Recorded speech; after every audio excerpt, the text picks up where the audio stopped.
Naisip ko lang yung mga pinagsasasabi ni Ngagva, no?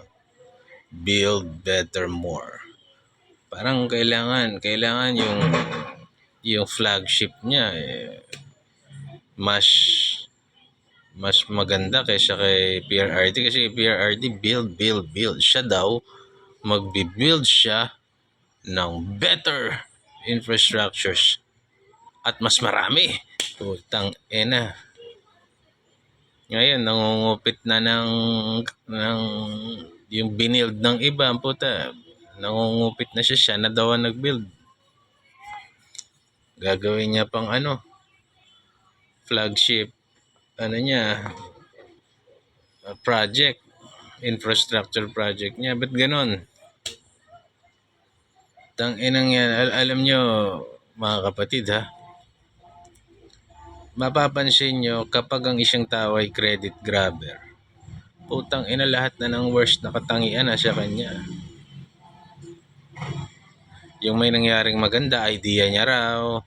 Yung puro siya, ang putang ina, yun yung pinakamasurang tao. Lahat na ng mapapansin mo, magnanakaw din yun, bangag yun, walang utak yun, narcissist yun, magkupal yun, magulang yun, baboy yun. Pati asawa ng kapatid mo pinakikialaman nun.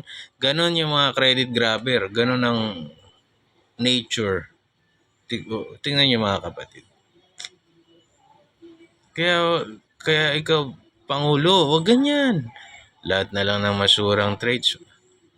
Ano ba maganda sa'yo? Marunong ka mag-saxophone.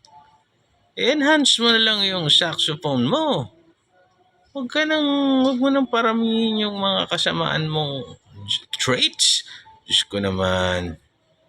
Kaya ka naman, Brad, eh. Ikaw ba naiya? Diyos ko naman, man. Come on! Putang ina naman.